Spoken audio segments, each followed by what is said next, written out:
Welcome, everybody. Good to see you all. We will talk today about designing a product culture. And to get started, how do companies with strong cultures compare with their competitors? Any guesses in terms of income growth or revenue growth? How much better? Not far. 4 times. How do companies on Glassdoor's best places to work perform in terms of competition with the market?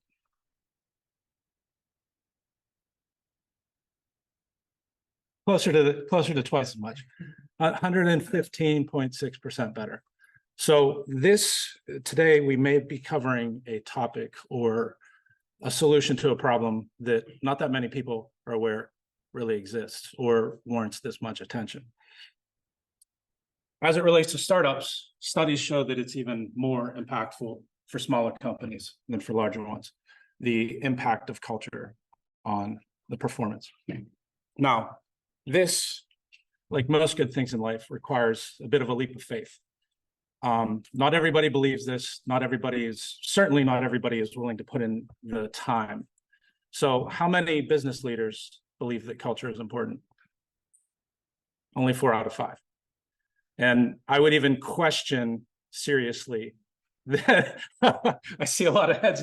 So we've worked at some of these places. How many actively build the culture or give intentional effort to it? I don't know, but I think the response in the room has shown us that not that many. It's actually quite rare, which is why I think it's well worth discussing in this group. And by the end of this, hopefully we'll all walk out believing that every good startup is a cult. So about me, just some relevant information as it relates to why this topic, why this is important to me, why I think it ought to be important to you. First, I'm the executive director here of the MS in Product Management program. And our program, it's only 6 years old, and it's small in comparison with a lot of other programs. Being 6 years old and being unique as it is, there are no other MS in product management programs. So we don't have a category, we don't have a segment, we don't have anything that we can look at as direct competition. So we're very much a startup that exists upstairs within this huge organization. And my background is with Toyota. I started my career with Toyota. I was very fortunate to start there because at Toyota, and this book is specifically written about the culture at Toyota and how that manifests itself. And I'll get to some of that a little bit later, if time permitting. But the idea that culture matters at Toyota, it's 100% embedded into everything that Toyota does. And it's why you see consistent, even when they make mistakes, they fix them quickly, they recover. It's built into, it's difficult to contain the actions of employees. It's such a large company, but they put 100% effort into it. And even their origin story from starting out, the ways that they innovated and stressed their fundamentals in every aspect of operations really is a model to take and understand how that learning could apply in your own situation. Now, for me, I took what I learned at Toyota, and I have since been at a mid-sized company. I've been at a family-owned company. I've been at a tech startup, and now I'm in academia, where those cultures could not be more different. But these fundamentals and the way of looking at problem solving and fostering it within your team are universal, and hopefully we'll get through that today. Now, like I said, right now I'm at the MS in Product Management program, and I will use this as a foundation to talk about the way that we approached the problem of culture within our own program. And I'll get into some specifics on that. So why this topic? Aside from the statistics at the beginning, this to me is everything, the culture that you establish, especially if you're starting a small company, or even if you're the only person in your company, but you're interacting with vendors and contractors, things like that, the way that you approach the team, the way that you align them could not be more important. Normally, this time of year, I give a design thinking workshop because I've taught design thinking courses here at CMU. But considering the audience and considering the impact that this topic can help you to realize or to understand or realize is something that is within your control, seems to me extremely important. And we're going to do it in the context of the design thinking framework. So that's the whole premise that we'll go through today. With that in mind, anybody want to share what your definition of culture is? Any brave souls? The combination of these experiences and activity. Lived experience and past activities, for those who can't hear in the microphone. Shared habits. The shared habits, trends, and cultural icons that a company or a society has. Shared habits, trends, cultural icons. Good. Frameworks with which we want to, like, what is the fundamentals on which we are basing our companies on?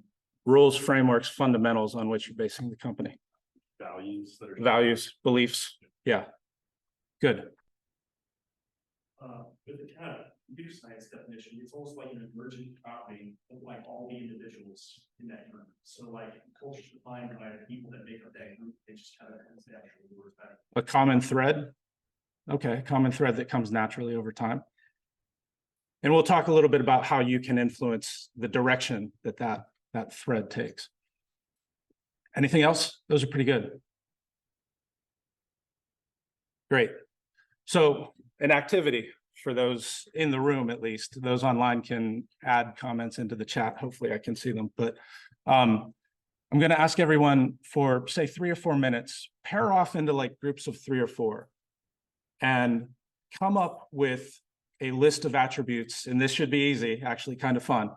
Come up with a list of attributes that are negative corporate cultures that you've either worked in, you don't want to establish for your own companies, and we'll kind of share some of those. So 3 or 4 minutes, just get into groups of 3 or 4.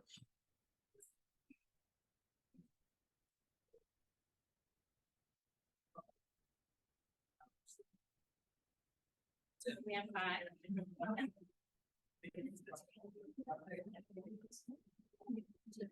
The first one kind of make this maybe low level, something size will mean bringing up. You got to go through there. Yeah. So this back, I put nepotism. Yeah.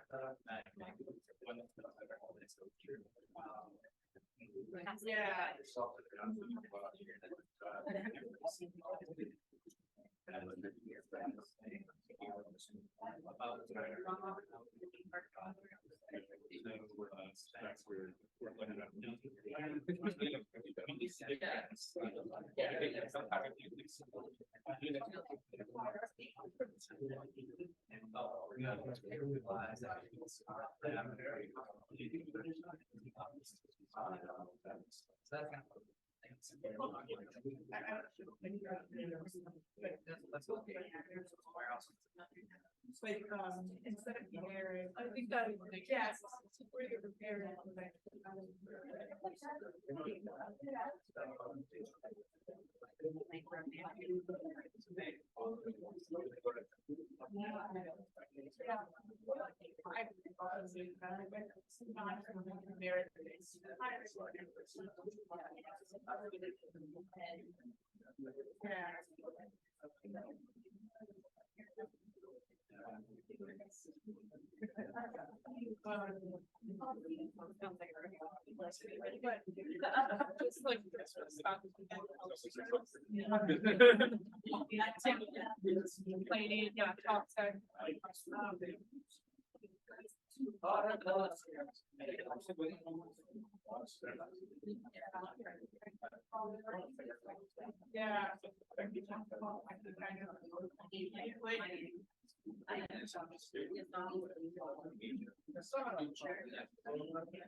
We'll go for one more minute.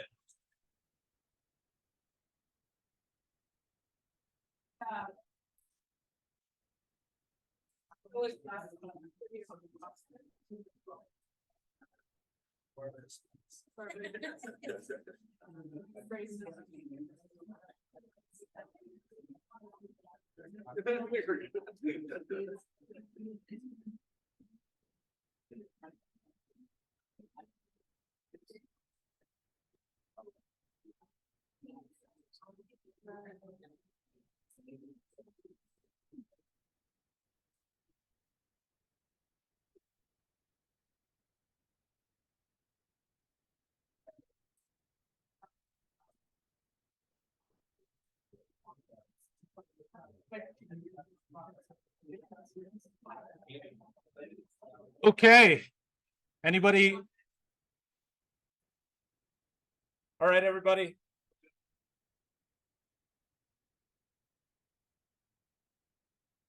Any groups brave enough to share? I heard some good, just from the front, I heard. Yeah, we had quite a few. The first, Nepotism, misogyny, misogyny, dishonesty, dishonesty, disrespect, disrespect, inability to learn through failure. inability to learn through failure. Any other insightful ones or unique ones that are out there? Power dynamics. One may also partner with glass ceiling, something like the glass ceiling. Glass ceiling.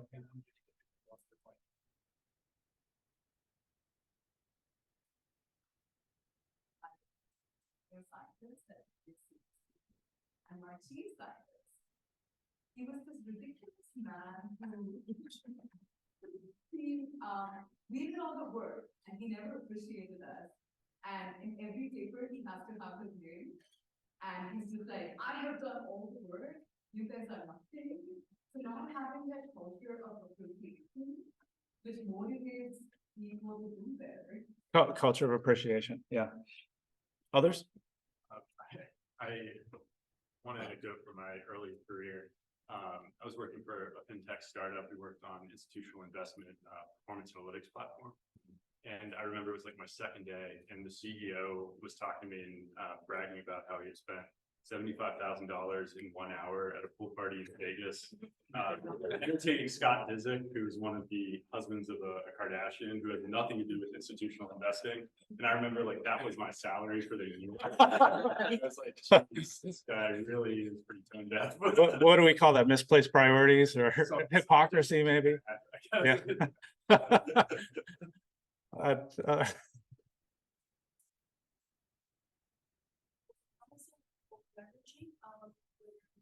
You have all of these goals, but they're not being set on in reality. Like the time frames are insensible, like things need time to simmer and just reflect upon even. Yeah, the sort of reflect is a good one that startups tend to fail to do because they're always running in circles. Another one that we found we agreed on was the lack of recreational activities outside of work. I mean, you know each other from 9 to 5, and then you just don't know who they are. Okay, lack of bonding. Yeah. I talked about a lot of stuff from all of our different experiences, but like what came out was like punitive, like overworked environment, like micromanagers. I think there were a few other things that we talked about too, but just like a really oppressive negative culture. Yeah, I'll add to that sort of because I've been there, fearful as it relates to that too.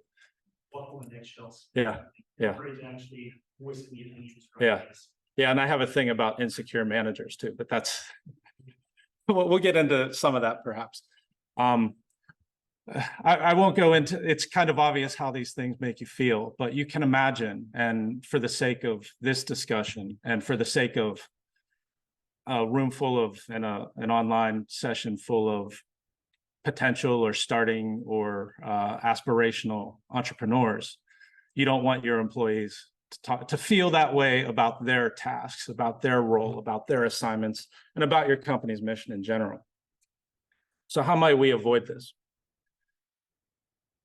This is, I won't name the company, but this is a list of mission statements and values and whatever you want to call it. How many people have worked at a company where something like this was a poster on the wall? How many of those people saw any of this play out in your day-to-day decisions and activities? I also kind of like, just as a side note, I kind of like how integrity is this tiny block and then shareholder success is. That's probably not intentional, but I think it's subliminal. And we'll talk about that imbalance too. So really, my argument today is that if you were to take values exactly like this, drop your company name in, put it on some posters, some t-shirts, and some coffee mugs, your job's done. That's your culture is established and you're good. Like none of this nepotism, none of this other stuff will ever happen if you just write this down and everyone will abide by it. So that's the end of the presentation. Okay, maybe not. Today, we will talk about how we might design the right culture. And design is an intentional choice of words in this case, because the right culture for company A is not necessarily the right culture for company B.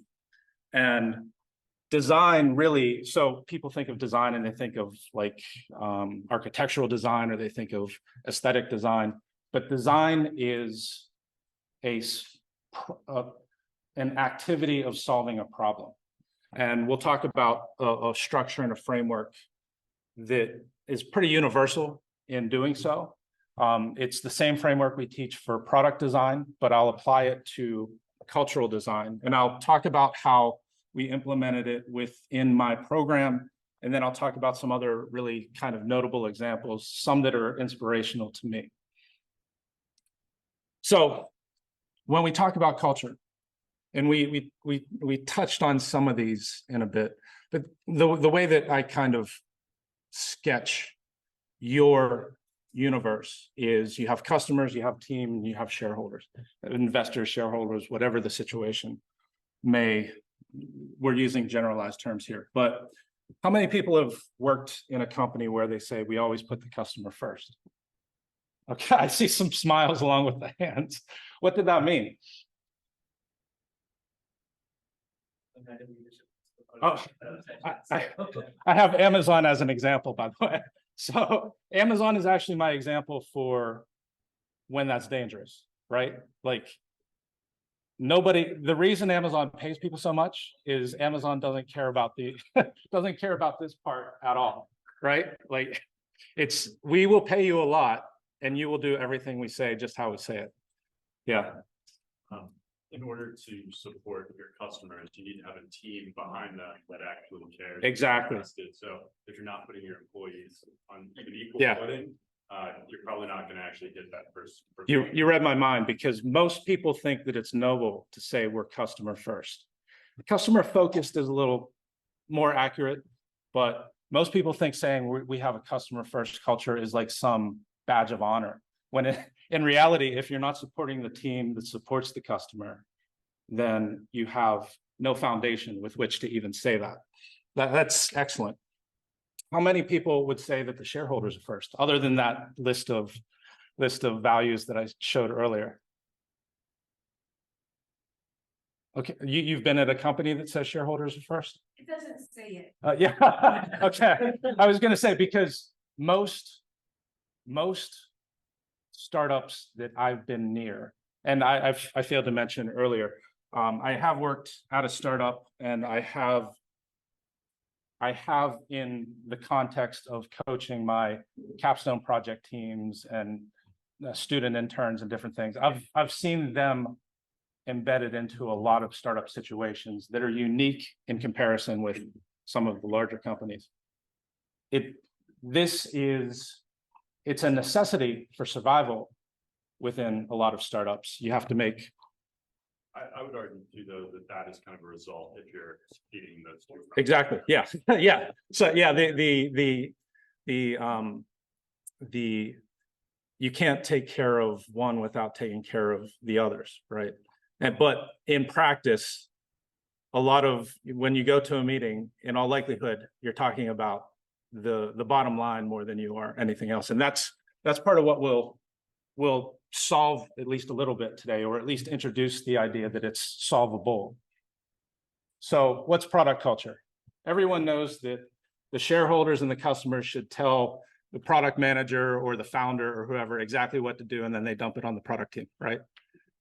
Does this look okay? I'm just making sure everyone's paying attention. That's the default mode.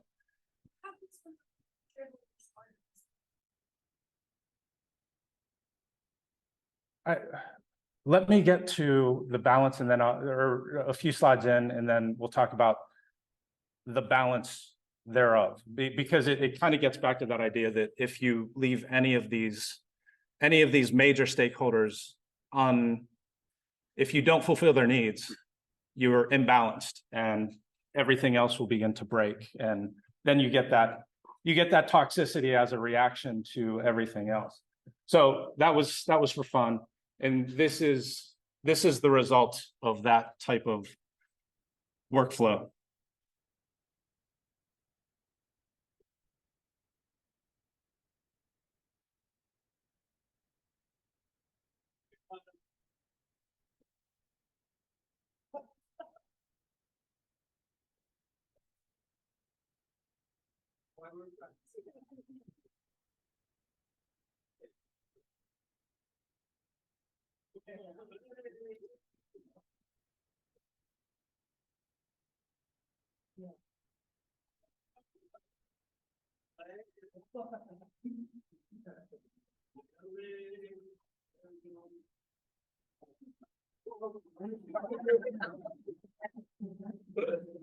So pretty good metaphor for working in a bad culture, let's say. I always come back to that. So in understanding, and we struck upon the balance already, in understanding what's necessary. John Doerr says we need teams of missionaries, not mercenaries. You need people who believe and act and live according to the culture and the values that you're aiming for.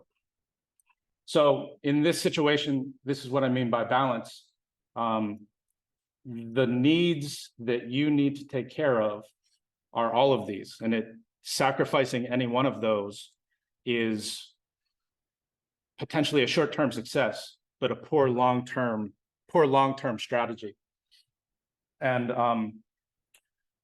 coincidentally, when I give product management discussions, the PM is there's a lot of overlap. As a founder, you essentially are a product manager in a lot of ways, in addition to other things.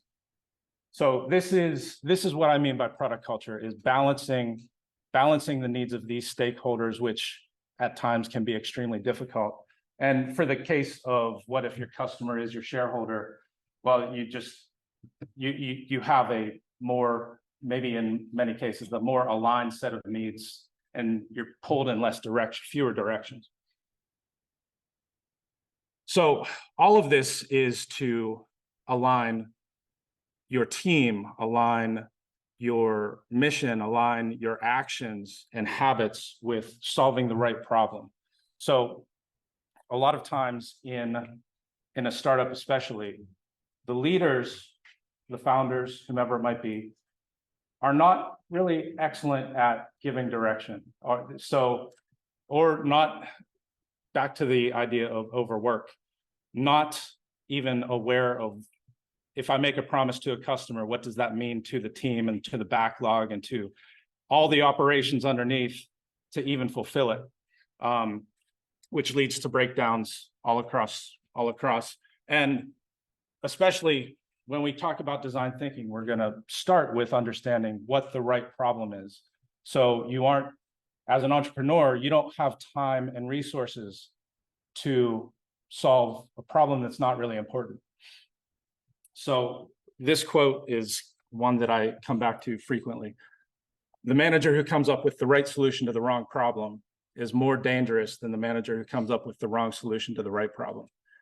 Knowing and understanding what the problem is, that what the needs of your customer and the needs of your stakeholders are, is fundamental in moving in the right direction. And in a lot of ways, the idea of culture is being aligned and moving in the right direction, not being kind of running in circles all over the place, juggling flaming sticks. So I'll use this framework as the foundation for the story that I'll tell about how you might go about identifying and solving problems and establishing a culture that works for you, and also how I did it here at CMU. How many people are, just to get a sense of everybody's design background, how many people are familiar with this diagram? Roughly half. So this is the double diamond. It looks like we might have just had it in class or something. Yeah. Okay, so it's fresh. So it's real, by the way. And this is, like I said earlier, the idea of designing something is the same as the idea of solving a problem. And it starts with, it's broken into 4 phases.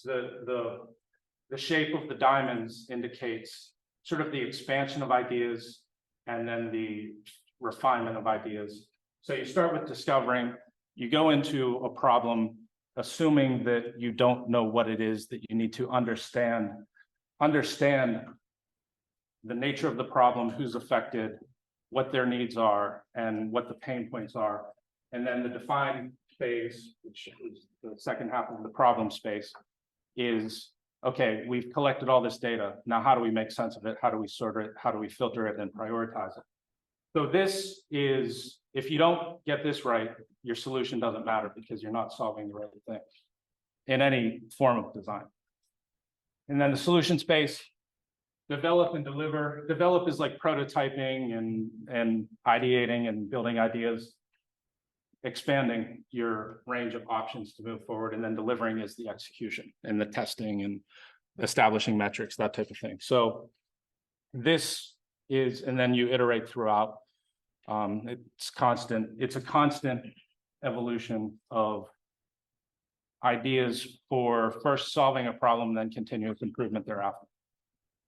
So the starting point that I had with the MSPM program is, in academia, 2 out of 3 programs fail.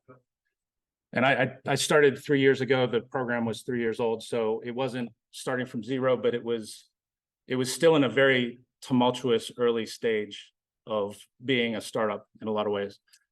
And with all 3 of these major stakeholder categories, there were pain points, there were struggles, there were problems with the formation of the program and then the growth of the program. And it was my challenge to come in and understand, okay, how do we get everybody moving in the right direction? So it started with discovery. And my favorite quote for discovery, this is a former president of Toyota: go see, ask why, show respect. So enter the idea that I have this problem to solve. I have a vague understanding of what it is. Now let's go figure it out. Let's go understand how things are happening, why things are happening, and be empathetic and respectful throughout the process. So the goals in this stage: collect data, empathize, observe. And this is sometimes extremely hard for multiple reasons. One of them is most people that begin to solve a problem think they already understand the problem, think they know the problem, or only see the problem through their own perspective or own eyes. So detaching yourself from that is a skill unto itself. And if you can be conscious about it, you can get better data. And actually in this stage, the more negative the data is and the more negative data you get, as painful as it might be, is more important, or it's the best thing that you can get. So, and by the way, you would start exactly the same way in product design too, or service design. So the tactics here that I'll cover, I mean, there are many, and that'll be the case for all of these segments. But some of the tactics, some of the more basic tactics here are stakeholder mapping, contextual interviews, and some of you just did this, so you should know what who knows what contextual interviews are? I see it almost hand. Yeah, we was discussing contextual interviews are like not just open-ended random talk. It's more like you have the idea of what you want to get out of the interview in your mind, and you have specific directed interview flow for that. Yeah, the word I'm looking for is the context, though. Like a contextual interview is an interview.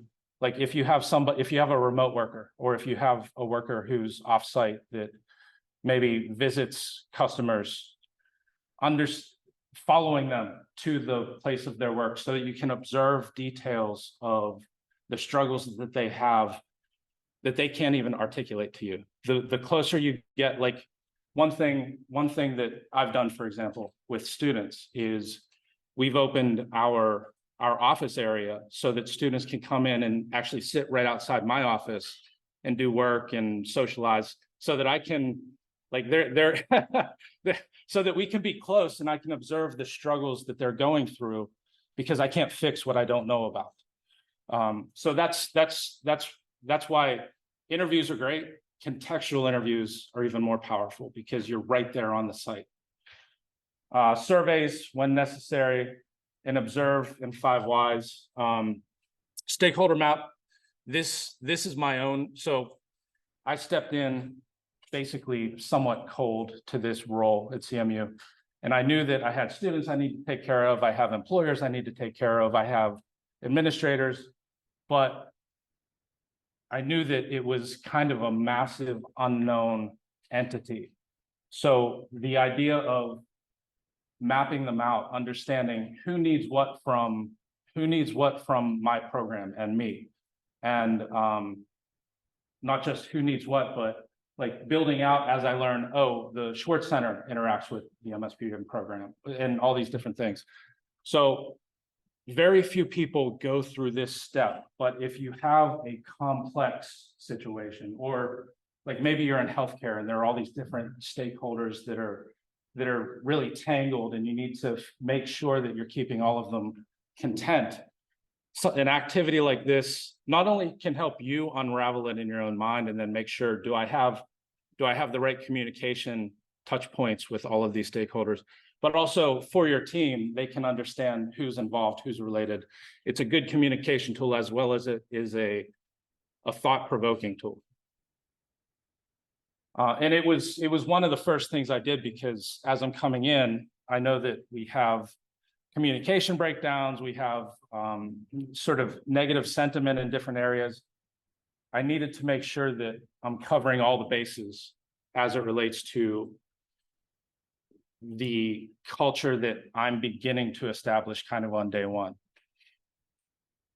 And like I said before, negative comments as you're getting into interviews, as you're talking with, whether it's customers or in this case, maybe more frequently, your own team members, frustration is good, because if they're willing to tell you what frustrates them, and you might need to dig, you very frequently will need to dig. So you sort of need to totally drop your ego in order to enter these kinds of discussions and make them feel safe, or as if there's no repercussions. If there's a history of bad blood, then you might start with like an anonymous survey and then start sorting out information. But negative comments are good.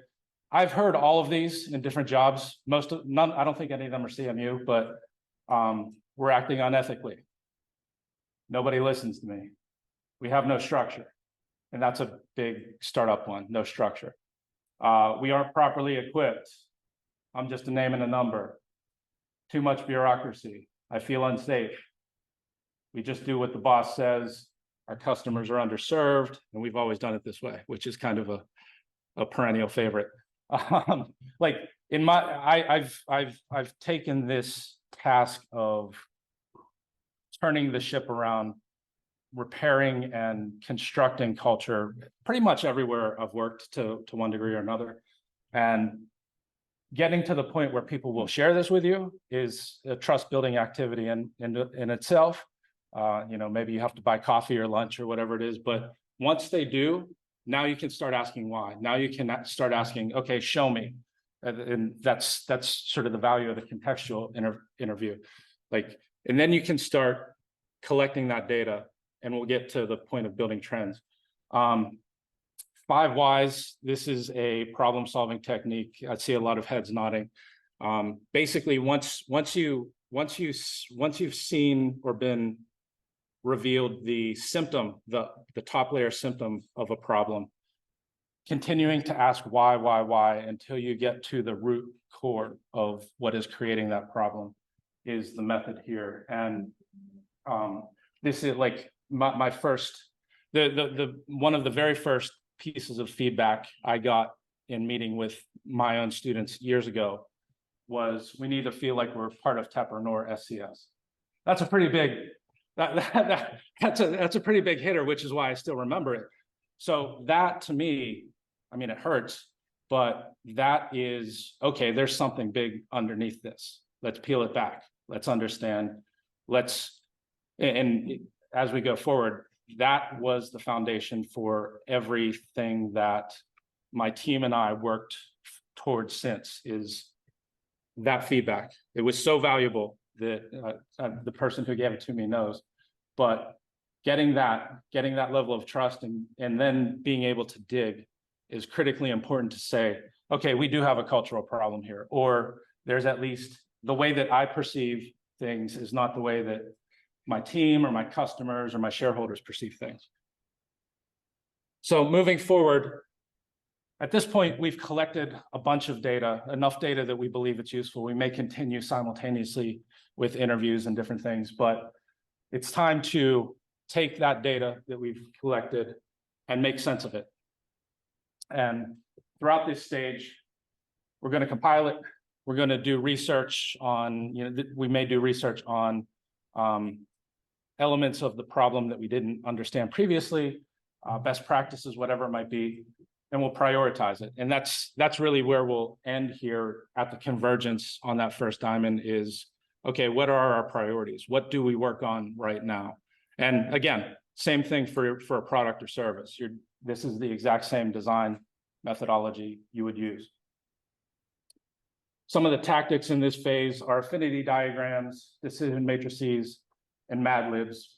Affinity diagrams, if you haven't done them, they're an excellent way to take qualitative data and make sense of it, organize it.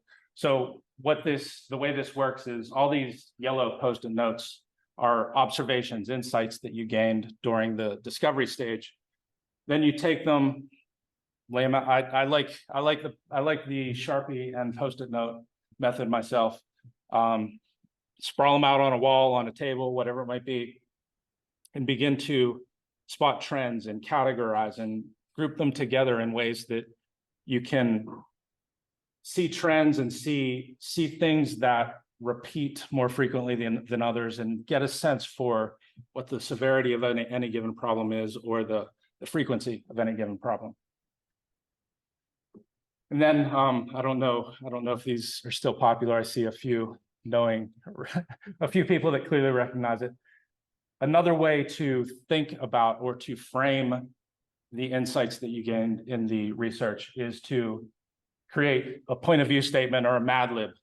As for those who, I don't know how many people are aware, but if you can take an insight or one of the higher priority or more frequent insights and put it in terms of blank needs blank because blank, with the first blank being your customer, second blank being your unmet need, last blank being your goal. Now you can start to sort of make actionable statements or not define things in cause and effect terms and understand whose needs are not being met with very simple statements. And as you progress, as you share this information later with your team, and as you start to build the culture, coming back to this is an excellent way.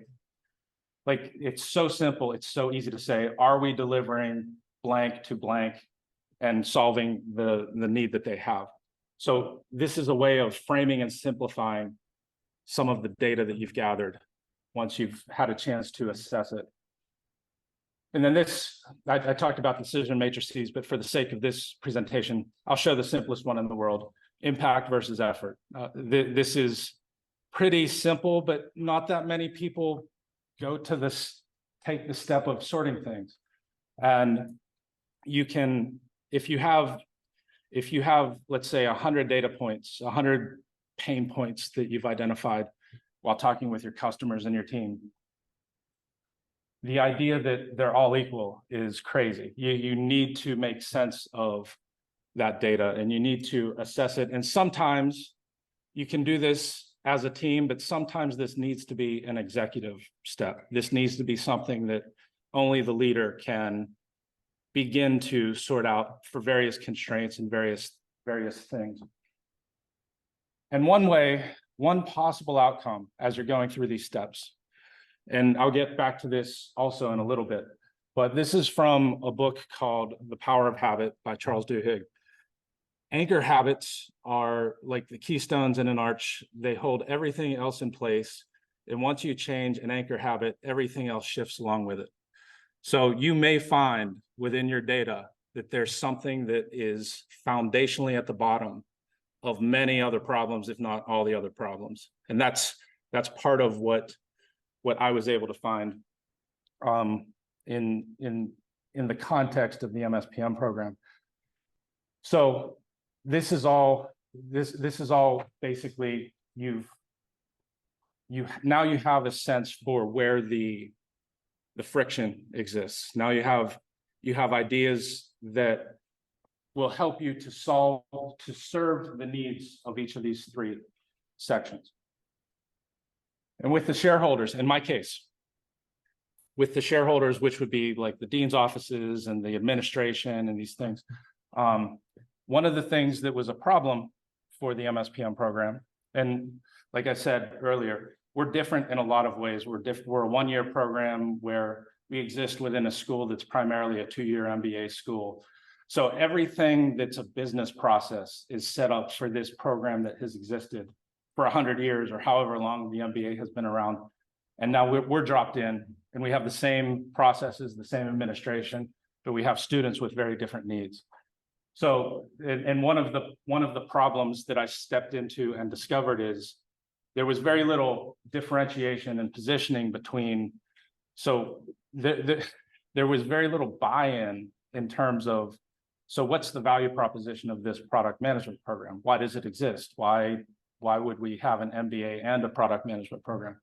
So with my shareholders, I had to tell that story. I had to make that pitch and basically create the vision that says MBA and MSPM and the other programs can not only exist together, they can exist in a mutually beneficial situation.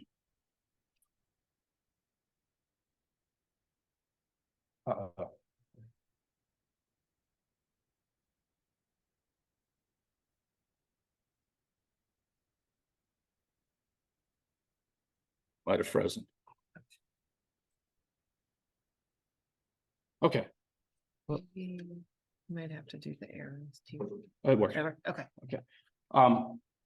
For the customer, which in my case is the students, they have unique needs. They're not here for a general MBA. They're here for a very specific degree. They're here for getting it in half the time.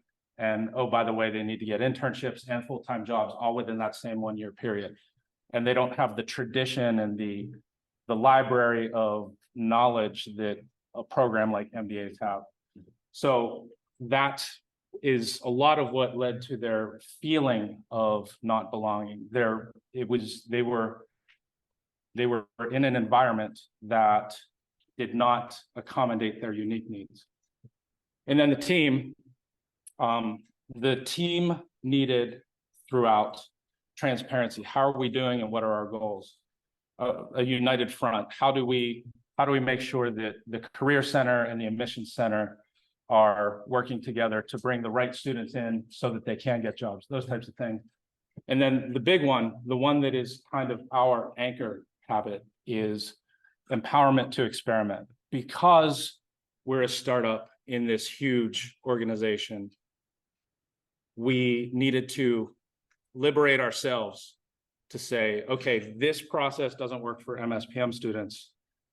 Let's experiment with something different, or let's throw ideas out there that will be in an atmosphere of psychological safety, so we can find the correct solution to the problems that we're coming upon. Then develop. This is your ideation stage for solutions. The best way to have good ideas is to have a lot of good ideas, or a lot of ideas. So in this stage, you're going to research, you're going to ideate, you're going to experiment.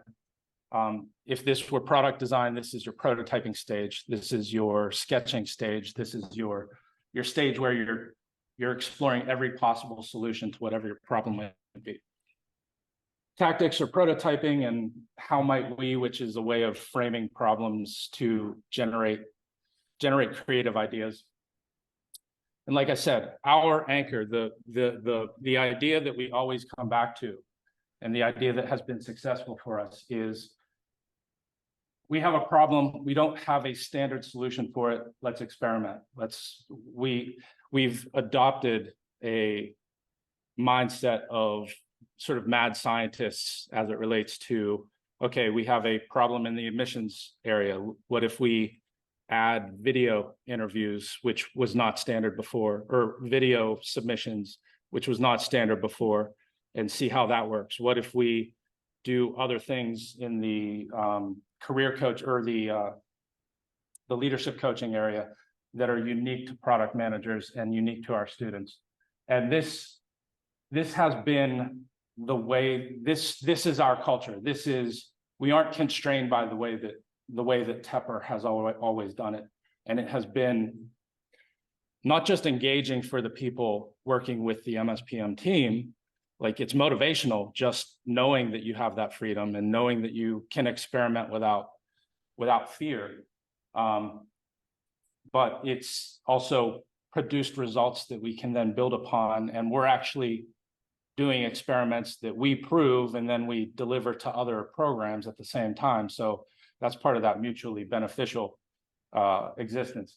And one thing, especially for entrepreneurs to consider, is, okay, if I want a highly innovative or risk-taking or experimental organization, well, then I really need to focus on hiring them. But the research shows that socialization is twice as strong as selection. So if we have a way of doing things, other people that might not have that as a natural mode of existence will adapt to it, because they're catching on, they're following, they're understanding the value and beginning to believe.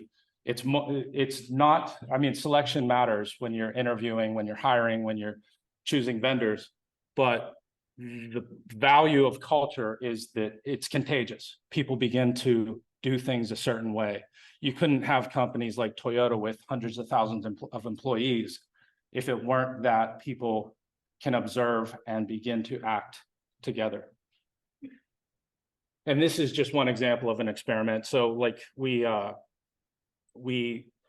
because we're a one-year program and because our students need summer internships, we started engaging with them and giving them career coaching 3 months before they even step onto campus, which was kind of considered taboo because, well, what if they don't show up, or all these other things? This was very much breaking a mold, but because it's our culture, because we're going to do the things that will solve the problems for our students, this is just one of the massively successful approaches that we've taken. And then deliver. In deliver, this is your execution. This is where you debug, you measure the results. And along the way, so a lot of the ideas that when you say, you know, our culture is going to focus on problem solving, or it's going to focus on whatever the situation that fits your need requires, people won't necessarily believe it right away. So coaching and bringing people along, showing them there's a way, helping them believe is huge. Road mapping helps them see a more distant future. Like, not everything is a priority today, but we do have a plan for progressive growth beyond. And then defining success. This is just an example of an old early draft roadmap that I put together for the program to share with the team. This is an example of report. The other thing, like, along the way, especially as the leader, you want to be very transparent about your results with your team. It builds that trust. It allows them to understand, hey, you know what, I can help in this area. So this looks like a manufacturing operational report, and nobody at CMU, to my knowledge, does anything like this. But this is another one of those experiments. How can we communicate our progress, our status, and do it in a way that is helpful for the team and in this case, the stakeholders, upper management. And the results, after 3 years of taking what was a disjointed, let's say, culture. So right now, 9 out of 10, or 9 on a scale of 10, we averaged a 9.0 on would you recommend MSPM? And that's double our previous Net Promoter Score. So this, like, by aligning the team, by aligning the stakeholders, the customers are reaping the benefit, and they can feel it tangibly. And by the way, as far as the feeling of belonging, we got 20 yeses out of 22 responses. So, like, that root problem, that problem at the core of many of our other problems, or that symptom, let's say, is resolved by aligning the major stakeholders with the direction of the product itself. I have an extreme example. This is actually a motivational example for me. How are we on time? Okay, I'll go through this. Feel free to run away. But this to me is just a motivational story. So, U.S. Steel, everybody ought to be at least aware that it exists. And this is Paul O'Neill. He's a former CEO of U.S. Steel, and he stepped in to anybody who may not be familiar with just the culture of the U.S. steel industry, or the steel industry in the U.S. It's always been extremely management versus worker, us versus them. Like, it's like a prototype industry for lack of cohesion or lack of mutual respect, right? Like, all these toxic traits that we cited earlier, that's your vision of the steel industry. And I hate to say it while I'm standing in Pittsburgh, but it's true. It's like the oldest school leadership versus frontline workers, and neither care, both hate each other, both despise each other.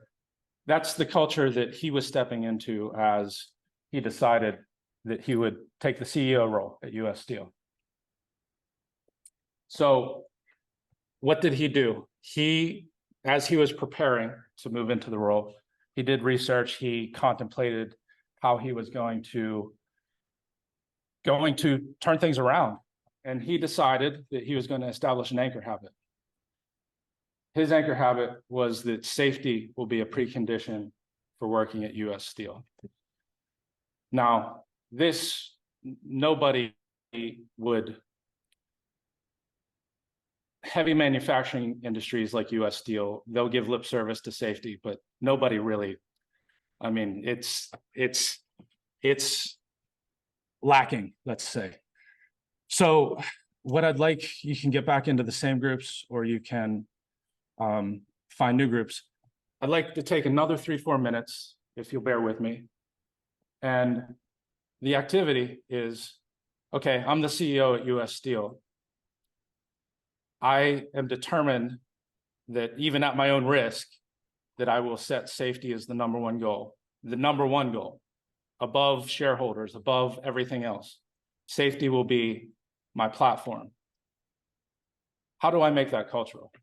What tactic? How would you, how being the word, how would you make your wish into your team's actions?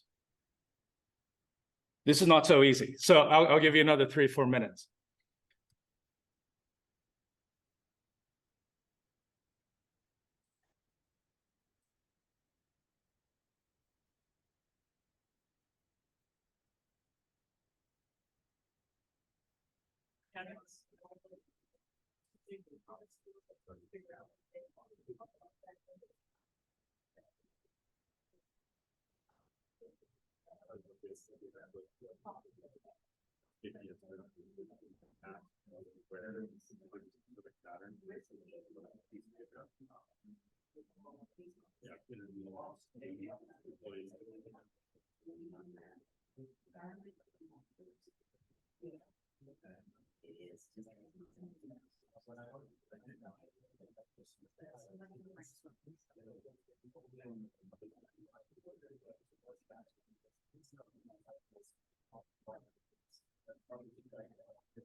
Yeah, I think that's the hard part. Yeah. You know, without actually talking to the employee, like what the process is, like that's outsider. I think like using kind of the data we talked about to like figure yourself out what might be a problem, and then confirming that it is. Yeah.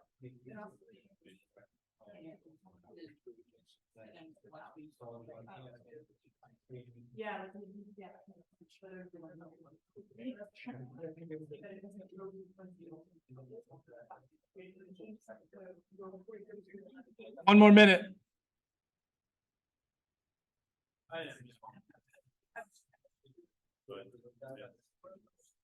Yeah. Oh, very cool. That's all.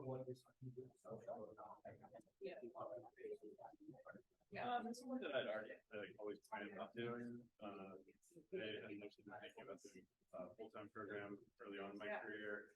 I started working in a startup, and I kind of thought that you might like equivalent of an MBA, and then got the consulting. I still work with get an MBA, and now I'm starting startup. So it's kind of been all over the place, and it's a tech startup here that maximizes the use of market.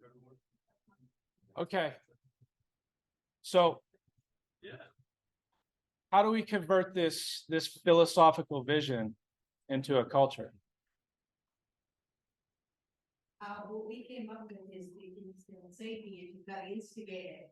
So, how you instigate is you have to someone be forceful and bringing it into that workplace. So somebody has to be continuously instigating the concept and bringing it to the people. I like the word continuously there. So much of culture is what we repeat, not just what we say once and then sort of, or say quarterly at some staff meeting or something like that. Invest in, safety features, like very visible. Invest.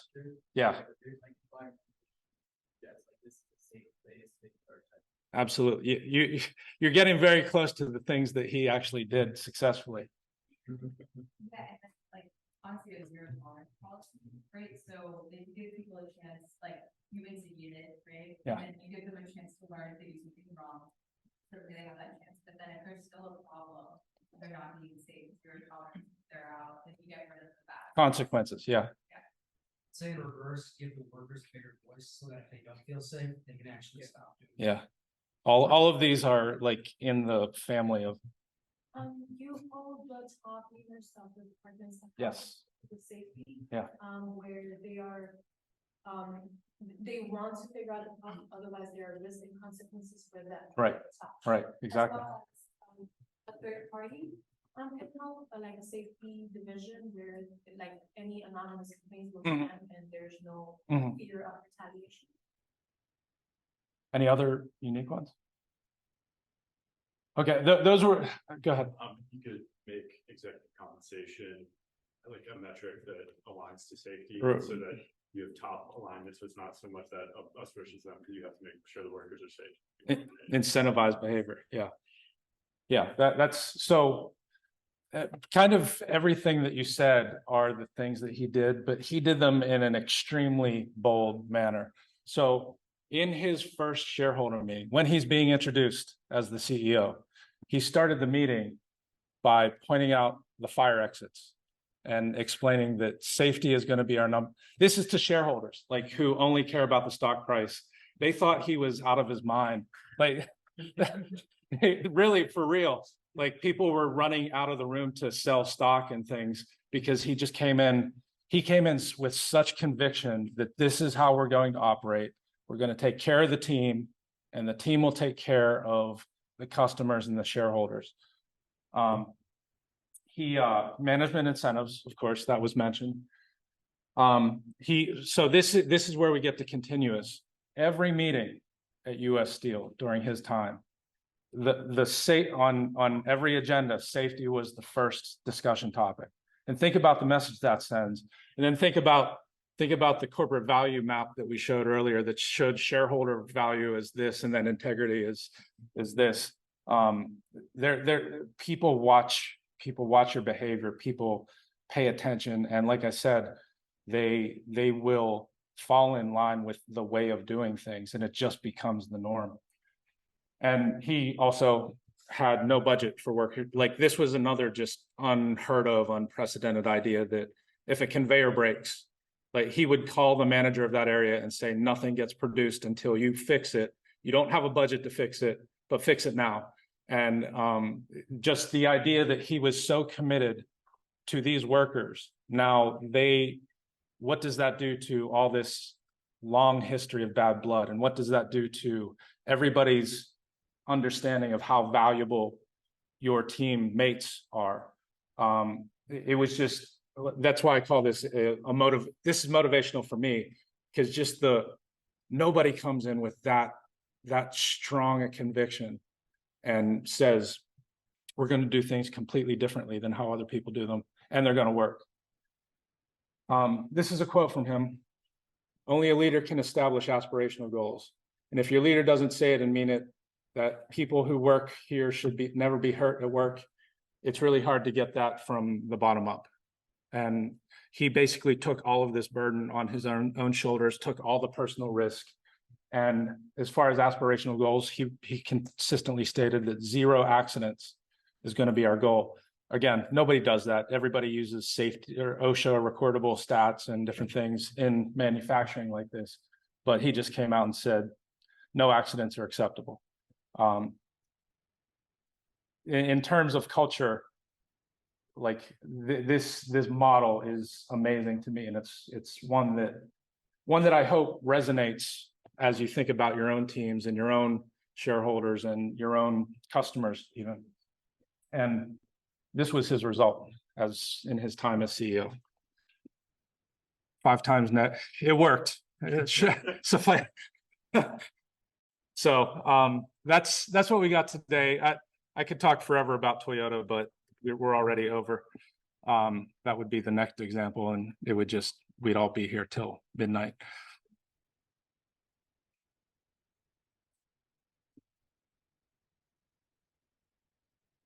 Questions? Giving advice for the very beginning of a startup, so when you have no prior history, or no prior feedback, and you're just, starting a culture, and it's just that's a really broad question. The thing that I'm most interested in is the balance, especially in that like early undefined stage, Yeah. balance between leadership, and strong direction, but also like experimentation and everyone takes initiative, but like in a small group culture.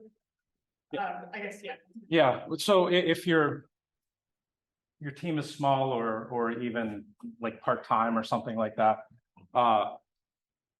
a couple of things. One, the very simplest is, how would you want to be treated, and are you treating them that way? But it goes deeper than that, because how I want to be treated is not just like donuts and a smile every morning. It's more like I'd like to know clearly how I can contribute, and clearly what my boundaries are to take risks or experiment. And so clarity on any team is extremely important in making somebody feel like, we talked about cultures of fear before, the idea that I know that what I'm working on is valuable, that's solving the right problem, but also I know how I am judged and how I can contribute to the team and how I can help create the vision.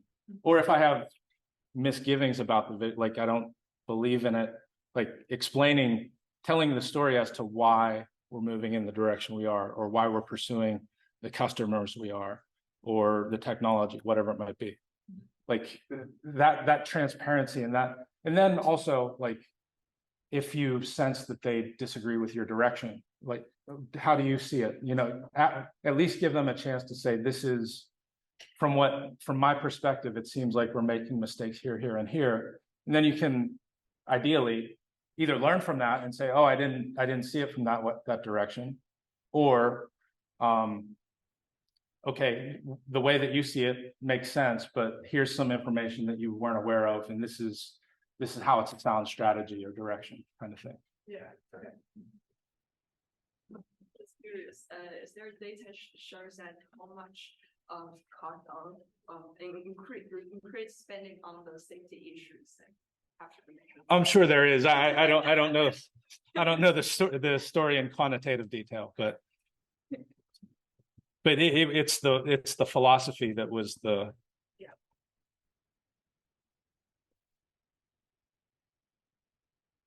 Thanks, everybody.